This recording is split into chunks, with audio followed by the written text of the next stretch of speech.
Hello बच्चों, this is सरली और आज का जो हमारा टॉपिक है वो हमने सेट्स एंड फंक्शंस की जो सीरीज स्टार्ट की थी उसका लेक्चर नंबर 3 है। इसके अंदर हमने पढ़ना है representation of sets and types of sets. तो बच्चे हर चीज पढ़ लेते हैं लेकिन ये दो चीजें नहीं पढ़ पाते, लिहाजा वो पूरे चैप्टर में सरवाइव करते रहते हैं और उनको चीजें समझ में नहीं आती, क्लियर नहीं होती। ऑपरेशन समझ जाते हैं, सारी चीजें समझ जाते हैं, लेकिन अक्सर बच्चे सेट ही नहीं समझ पाते कि वो सेट कौन सा है या किस सेट को कैसे रिप्रेजेंट करते हैं। तो आज हम दोनों चीजें कवर कर लेते हैं, representation of sets and types of sets. जल्दी जल्दी से, ज्यादा टाइम लगाएंगे, आ जाए। अच्छा भाई, रिप्रेजेंटेशन ऑफ सेट्स में तीन तरीके से रिप्रेजेंट हम कर सकते हैं सेट को। नंबर वन, टेबुलर फॉर्म, मतलब कोई भी सेट जो नंबर में लिखा हुआ हो, अल्फाबेट्स में लिखा हुआ हो, जो प्रॉपर तरीके से आपको नजर आ रहा है वो टेबुलर फॉर्म में नंबर्स में लिखा हुआ है, ये तो हर बच्चा समझ जाता है। लेकिन कंफ्यूजन यह होती है कि जब इस टेबुलर फॉर्म को हमने कन्वर्ट करना होता है डिस्क्रिप्टिव फॉर्म में, यानी ये जो दूसरी फॉर्म है रिप्रेजेंटेशन जो है दूसरी डिस्क्रिप्टिव फॉर्म, इसमें कन्वर्ट करना होता है, तो यहाँ हम कंफ्यूज हो जाते हैं। तो थोड़ी सी डिस्क्रिप्शन हम समझेंगे, उसके बाद असल गेम हमारा ये है सेट बिल्डर फॉर्म। रिप्रेजेंटेशन में सबसे ज्यादा मसला बच्चों को बिल्डर फॉर्म में होता है, तो वो आज हम लोग सही से पढ़ लेंगे, समझ लेंगे। लेकिन पहले देख लो डिस्क्रिप्शन मैंने कैसे लिखी है। एक सेट था टेबुलर फॉर्म जो था 2, 3, 4 एंड 5, इसकी नोटेशन थी ए, कैपिटल ए। नोटेशन हमेशा कैपिटल लेटर में होगी, ए बी सी डी जो भी हो। तो हमने कैपिटल ए का एक सेट ले लिया जिसमें एलिमेंट्स कौन कौन से हैं, 2 है, 3 है और 4 है और 5 है। इसको अब हमने डिस्क्राइब करना है। डिस्क्राइब कैसे करेंगे, ए सेट का नाम इज इक्वल्स टू, अब हमने इस सेट की डिस्क्रिप्शन देनी है। अब आप लोगों को अगर होल नंबर्स नहीं पता, नेचुरल नंबर्स नहीं पता, तो आप डिस्क्राइब नहीं कर सकोगे। लिहाजा हमारा जो पहला लेक्चर है, लेक्चर नंबर 1, इस प्लेलिस्ट का पहला लेक्चर, प्लेलिस्ट का लिंक जो है वो डिस्क्रिप्शन में, इसका पहला लेक्चर देख लो, उसमें आपको समझ में आ जाएगा होल नंबर्स क्या होते हैं, नेचुरल नंबर्स क्या होते हैं, प्राइम नंबर्स और तमाम जितने भी नंबर टाइप्स हैं वो मैंने सब समझाए। अच्छा, अगर मैं ये समझूं कि ये जो सीरीज है, मतलब ये जो सेट है, ये जो रेंज है, ये जो नंबर रेंज है, इसके साथ अगर ये मैं समझता हूं कि होल नंबर्स है, अगर मैं इसको होल नंबर्स में कंसीडर करता हूं, क्योंकि होल नंबर्स भी क्या होते हैं 0, 1, 2, 3, 4, 5 एंड सो ऑन। लेकिन एक और हमारे पास सीरीज होती है जिसके अंदर होते हैं 1, 2, 3, 4, 5 एंड सो ऑन, जिसको हम नेचुरल नंबर्स कहते हैं। अच्छा, फिलहाल मैं इसको होल नंबर कंसीडर कर लेता हूं यहाँ पर। अब मैं कैसे सेट बनाऊंगा, set of whole numbers, set of whole numbers, क्योंकि मैंने इसको होल नंबर कंसीडर कर लिया। Set of whole numbers between 1 and 6, मतलब होल नंबर्स का सेट उन नंबर्स का, होल नंबर वाले वो नंबर्स का जो 1 और 6 के बीच में आए, दरमियान में आए, मतलब 1 के बाद यानी 2 और 6 से पहले यानी 5, 2, 3, 4, 5। तो होल नंबर जो 1 और 6 के बीच में आएंगे उसका सेट है, यार set of whole numbers between 1 and 6। यहां तक बात समझ में आ गई। लेकिन इसको इस तरह से भी डिस्क्राइब कर सकते हो आप कि सेट ऑफ नेचुरल नंबर्स, क्योंकि ये नेचुरल नंबर्स भी है, यहाँ नेचुरल नंबर लिख लो, नेचुरल नंबर भी तो है ना, 1, 2, 3, 4, 5, 6, 7 और सो ऑन, नेचुरल नंबर का सेट यही है। लेकिन यहाँ पर क्या है, वही चक्कर है कि बिटवीन 1 एंड 6, ये वाली लाइन वैसे ही रहेगी। Set of whole numbers between 1 and 6, set of natural numbers between 1 and 6। इसी तरीके से अगर आप इंटीजर्स देखेंगे तो इंटीजर्स भी क्या होते हैं, तमाम माइनस वाली वैल्यूज, नेगेटिव वैल्यूज, जीरो और पॉजिटिव वैल्यूज, मतलब सारे नंबर्स जो है वो इंटीजर्स कहलाते हैं। तो मैं यहाँ पर ये भी लिख सकता हूँ सेट ऑफ इंटीजर्स या इंटीजर नंबर, हाँ इंटीजर्स, और इसको मैं यहाँ लिख दूंगा बिटवीन 1 एंड 6। तो आपने डिस्क्राइब करना है बेसिकली इस सेट को कि भाई ये सेट क्या है और किस नंबर फैमिली से ताल्लुक रखता है। ये जो फैमिली बार बार रिपीट करूंगा मैं, तो आप समझ जाना फैमिली का मकसद है कि ये जो नंबर्स हैं ये कौन से वाले सेट से ताल्लुक रखते हैं। तो ये बात समझ में आ गई, टेबुलर फॉर्म समझ में आ गई, डिस्क्रिप्टिव फॉर्म भी बहुत ईजी है, बहुत ही आसान है। असल बच्चा यहाँ पर आगे फंस जाता है बिल्डर फॉर्म में, तो इसको जरा सुकून से समझ लेना। इसमें क्या है कि सबसे पहले आपने नोटेशन लिखी is equals to curly bracket, set की तैयारी कर ली। अब ये जो एक्स है ये बताना चाह रहा है कि जो नंबर्स हम लोग इस बिल्डर फॉर्म में बताना चाह रहे हैं, जिस रेंज को बताना चाह रहे हैं वो एक्स है। हमने यहाँ पर कह दिया एक्स, वो नंबर्स। उसके बाद ये जो एक बार लाइन है इसको हम कहते हैं सच दैट, सच दैट, याद रखिएगा such that, x such that. उसके बाद ये जो पार्ट है ये बताता है कि जो एक्स है, ये जो नंबर्स हैं ये कौन सी फैमिली से ताल्लुक रखते हैं, मतलब कौन से नंबर टाइप से ताल्लुक रखते हैं। तो मैंने कहा कि एक्स बिलोंग्स, अब ये देखो जरा, ये ई टाइप एक सिंबल बना हुआ है, इसको हम बोलते हैं बिलोंग्स टू, बिलोंग्स टू, इसका मकसद है belongs to. X belongs to W, W क्या मतलब होता है, डब्ल्यू होता है होल नंबर्स का नोटेशन, डब्ल्यू होल नंबर्स का नोटेशन होता है। तो मैंने क्या लिख दिया, एक्स बिलोंग करता है होल नंबर से, एक्स जो है वो बिलोंग करता है होल नंबर से। उसके बाद एक सिंबल ये आता है, ये होता है एंड, यहाँ पर कॉमा भी आ सकता है। अच्छा ये एंड होता है। इस एंड के बाद हमने यहाँ जो पार्ट लिखना है वो होता है नंबर्स रेंज, मतलब कौन से नंबर्स हमने यहाँ पर लिखने हैं। अब यहाँ देखिए मैं इसी सेट को बनाना चाह रहा हूं तो कैसे बनाऊंगा। अगर मैं होल नंबर्स की बात करूं तो होल नंबर्स 0 से स्टार्ट होते हैं, याद रखिएगा। तो मैं जो कैसे कंसिडर कर सकता हूं कि होल नंबर्स में इस तरह से लिख सकता हूं यहाँ पर बिटवीन 1 and 6। तो मैं क्या करूंगा, x लिखूंगा जो कि नंबर्स को शो कर रही है। इसकी स्टार्टिंग लिमिट क्या है, x जो है वो बड़ा है 1 से, x इज ग्रेटर देन 1 और छोटा है 6 से, मतलब x जो बड़ा है 1 से 2 और 6 से छोटा है 5। जरा गौर कीजिएगा कि अगर ये एरो का जो डायरेक्शन है x की तरफ होता तो x छोटा होता, मतलब जहां डायरेक्शन है वो चीज छोटी है और जहां मुंह इसका खुला हुआ है वो चीज बड़ी है। तो x ग्रेटर देन 1 है और x लेस देन 6 है। जरा गौर कीजिएगा क्योंकि यहाँ पर 6 की तरफ मुंह खुला हुआ, डायरेक्शन x की तरफ है, तो ये वाला एरो समझने की बहुत जरूरत है। मतलब लेस देन और ग्रेटर देन क्लास 3 में ही पढ़ा होगा तुम लोगों ने यार।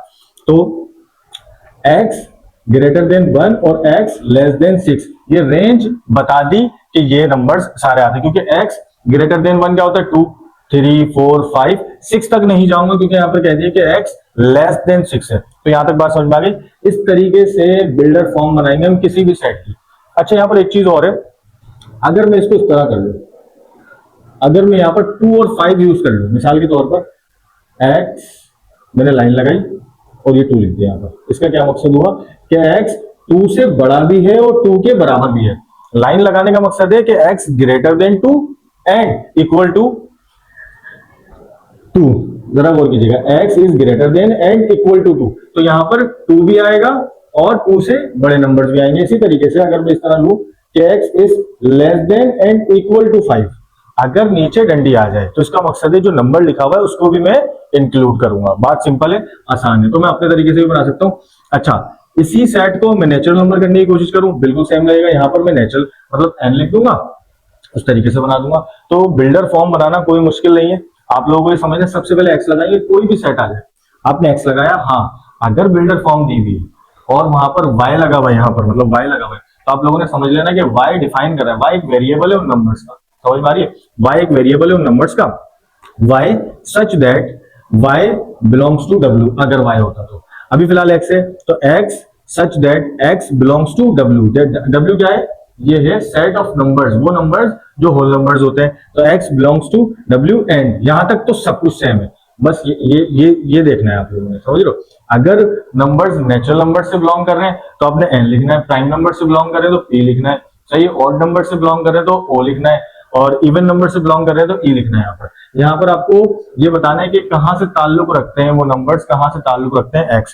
उसके बाद यहाँ पर रेंज देनी है, रेंज देनी है। देखो सब मसला सारा है अपनी टेक्निक का, किस तरह से आपने समझना है उस तरीके से आपने बना देना है। तो बच्चा जो फंसता है ना, बच्चा इन चीजों में फंसता है, इन चीजों में फंसता है बच्चा।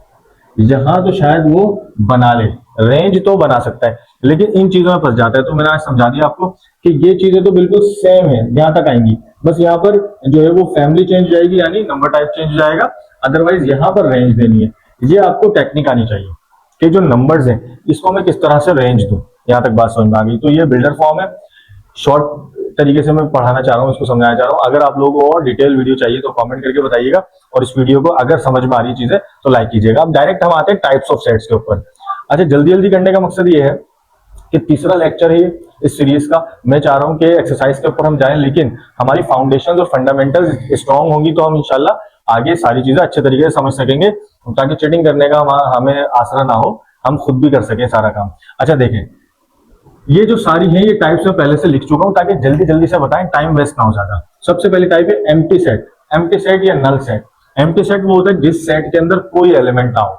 नल सेट, एम्प्टी सेट जिसके अंदर कोई एलिमेंट ना हो उसको नल सेट या एम्प्टी सेट कहते हैं। तो इसको इस तरह भी लिख सकते हैं और इसको इस तरह भी लिख सकते हैं, उसको कहते हैं फाई, PHI, इसको कहते हैं फाई, PHI। इसका मकसद भी ये रिप्रेजेंट करता है कि ये नल सेट है, खाली सेट है। अच्छा उसके बाद जो दूसरी टाइप है वो है यूनिट सेट।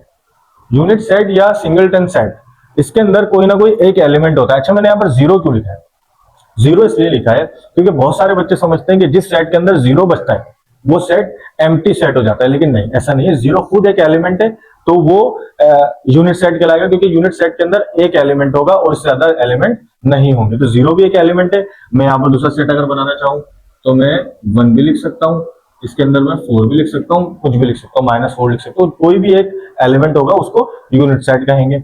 अच्छा जी, फाइनाइट सेट क्या होगा? फाइनाइट सेट वो सेट होगा जो लिमिटेड होगा, जिसके अंदर एलिमेंट्स काउंटेबल होंगे, गिने जा सकते हैं। समझ में आ रही है?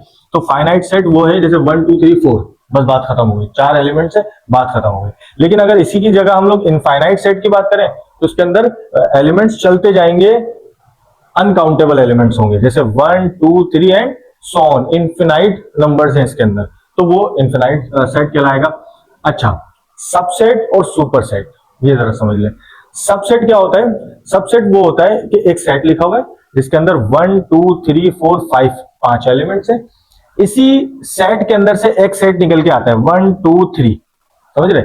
अगर एक सेट दूसरे सेट के जरिए बन रहा है, मतलब ये सेट उस सेट के जरिए बन रहा है, उस सेट में से निकला है, तो उसको सबसेट कहेंगे, और जिसमें से निकला है उसको सुपरसेट कहेंगे। बात समझ में आ रही है?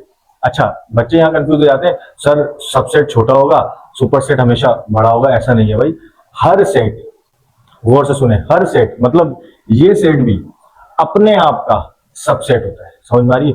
क्योंकि इसके अंदर इक्वल एलिमेंट्स होते हैं। मतलब एक और मैं सेट बना दूं, इसके अंदर 1 2 3 लिख दूं, तो वो इस सेट का सबसेट काउंट हो जाएगा। बात समझ में आ रही है? तो फिलहाल आसान अल्फाज में ये है कि इस सेट में से अगर ये सेट निकला है तो ये सेट हो गया सबसेट और ये सेट हो गया सुपरसेट। यहां तक बात समझ में। उसके बाद आते हैं इक्वल सेट्स। कोई भी दो सेट्स जो बिल्कुल इक्वल हो। अब इक्वल होने की क्या कंडीशन है? दो कंडीशन है। एक तो एलिमेंट्स बिल्कुल सेम होने चाहिए, एलिमेंट्स बिल्कुल सेम होने चाहिए, और क्वांटिटी भी सेम होनी चाहिए। मिसाल के तौर पर 1 2 3, यहां पर भी 1 2 3 एलिमेंट सेम है। अच्छा, क्वांटिटी देखते हैं, 1 2 3, 3 एलिमेंट्स यहाँ है और 3 एलिमेंट्स यहाँ है, तो ये दोनों जो है वो इक्वल सेट्स कहलाएंगे। अच्छा, उसके बाद आते हैं इक्विवेलेंट सेट। इक्विवेलेंट सेट्स क्या होते हैं? वो दो सेट्स जिनके एलिमेंट्स सेम ना हो लेकिन ऑर्डर सेम हो, यानी क्वांटिटी सेम हो। मिसाल के तौर पर यहां देखो 1 2 3 एक सेट है, ए बी सी दूसरा सेट है, इस सेट में 3 एलिमेंट्स है, इस सेट में भी 3 एलिमेंट्स है, तो ऑर्डर सेम हो गया लेकिन एलिमेंट सेम नहीं है, एलिमेंट्स अलग अलग है। यहां पर 1 2 3 है, वहां पर एबीसी है। अगर एलिमेंट्स भी सेम होते, ऑर्डर भी सेम होता, तो इक्वल सेट्स हो जाते। अगर सिर्फ ऑर्डर सेम है, एलिमेंट सेम नहीं है, तो इक्विवेलेंट सेट्स है। यहां तक बात समझ में आ रही है? उसके बाद देखें proper subset. Proper subset, proper subset, proper subset क्या होगा? ये एक सेट है, एक सुपर सेट है, इसमें से एक सेट निकला, जिसको जाहिर है एक सेट में से दूसरा सेट जब छोटा वाला सेट निकलेगा उसको मैंने कहा था आसान अल्फाजों में सबसेट।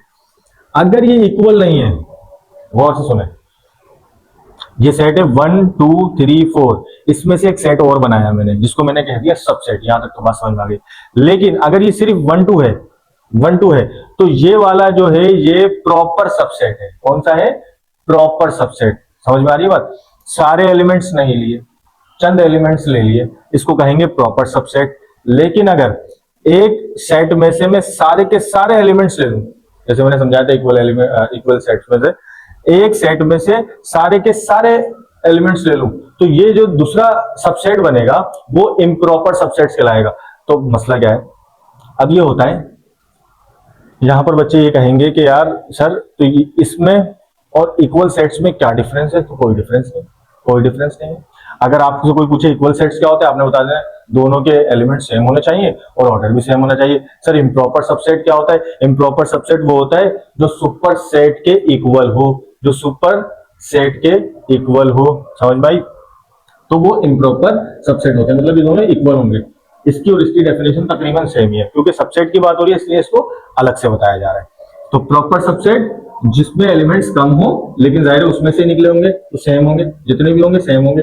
इम्प्रॉपर सबसेट एक तो उसमें से निकले और इक्वल एलिमेंट्स हो, मतलब इक्वल से मुराद है इक्वल ऑर्डर हो, टोटल एलिमेंट जितने यहाँ है उतने ही वहां पर हो, तो उसको इम्प्रॉपर सबसेट कहेंगे। अब इसको भी सबसेट कह सकते हैं, तो ये भी इम्प्रॉपर सबसेट होगा, और अगर इसका ये सबसेट है तो ये भी इम्प्रॉपर सबसेट होगा। यहां तक बात समझ में आ गई? उसके बाद लास्ट टाइप होती है पावर सेट। आसान, एक सेट है एक्स वाई जी, इसका पावर सेट ये बन गया। कैसे? इस सेट के जितने सेट्स बन सकते हैं मतलब जितने सब सेट्स बन सकते हैं उन सब सेट्स को एक सेट में बंद कर देना। उस बड़े वाले सेट को पावर सेट कहेंगे। अब देखो एक्स वाई जी, अच्छा मैंने बताया नहीं, आपको बता दूं, हर सेट का एक एम्प्टी सेट सबसेट होता है। मतलब दुनिया का कोई भी सेट हो, इवन एम्प्टी सेट क्यों ना हो, उसका भी एक सबसेट होगा जो कि एम्प्टी सेट होगा, क्योंकि इससे पहले मैंने आपको बताया कोई भी सेट अपना ही सबसेट भी होता है, तो एम्प्टी सेट भी एम्प्टी सेट का सबसेट होगा। अच्छा सुने, तो इसका एक सेट तो ये हो गया सबसेट पहला, तो एम्प्टी सेट जो है वो सबसेट हो गया, तो एम्प्टी आ गया। उसके बाद एक्स अकेले में एक सबसेट हो गया, वाई सबसेट हो गया, जी सबसेट हो गया, एक्स वाई सबसेट हो गया, वाई जी सबसेट हो गया, एक्स जी सबसेट हो गया, एक्स वाई जी ये भी खुद में एक सबसेट है, तो ये भी एक सबसेट हो गया। इसको मैंने यहां पर बंद कर दिया। तो इस तरह से ये पावर सेट भी हमने समझ लिया। तो बच्चों ये था रिप्रेजेंटेशन ऑफ सेट्स। अगर आपको समझ में आ गए तो अभी वीडियो को लाइक कर दें, कमेंट करें, सब्सक्राइब कर दें चैनल को। बहुत सारे लोग देख रहे हैं लेकिन सब्सक्राइब नहीं कर पा रहे। और टाइप्स ऑफ सेट्स भी हमने समझ ली। अब हम लोग डायरेक्ट पढ़ेंगे 17.1 जो कि इंतहाई आसान है अगर ये सारी चीजें हम लोगों ने समझ ली। अगर किसी को नंबर टाइप्स पढ़ने वो पहली वीडियो देख ले, किसी को रैशनल नंबर और इर्रेशनल नंबर देखने वो दूसरी वीडियो देख ले, इसी प्लेलिस्ट की लिंक डिस्क्रिप्शन में है। अगर आप लोगों को मेरी वीडियो समझ में आ रही है तो भाई कमेंट करके बताया करें थोड़ा सा, और इस वीडियो को शेयर करें। प्लेलिस्ट का लिंक भी डिस्क्रिप्शन में। मैट्रिक क्लास के बच्चों को आगे तक पहुंचाएं, मैट्रिक क्लास के बच्चों तक पहुंचाएं। और अगर मेरे स्टूडेंट्स ये वीडियो देख रहे हैं तो भाई कमेंट करें, अपना नाम बताएं। इतने सारे बच्चे पढ़ा चुका हूँ, पता नहीं कहाँ है बच्चे, नजर नहीं आ रहे, लेकिन खैर अभी तो 2 हफ्ते हुए हैं, लेकिन मुझे बहुत प्यार मिल रहा है। जिस हिसाब से अल्हम्दुलिल्लाह मुझे चीजें मिल रही हैं और जो है बच्चों के कॉन्टेक्ट्स आ रहे हैं मेरे पास, तो बहुत शुक्रिया आप लोगों का। पुरानी वीडियोस देखें, 9th क्लास की फिजिक्स की वीडियोस भी अपलोड करना शुरू हो गया हूँ। मैथ्स इंशाल्लाह बहुत जल्दी से स्टार्ट करूंगा। टाइम थोड़ा लिमिटेड होता है लेकिन इंशाल्लाह सब कर लेंगे। मैथ्स और फिजिक्स अभी फिलहाल टारगेट है, उसके बाद दूसरी चीजों पर जाएंगे। अस्सलाम वालेकुम।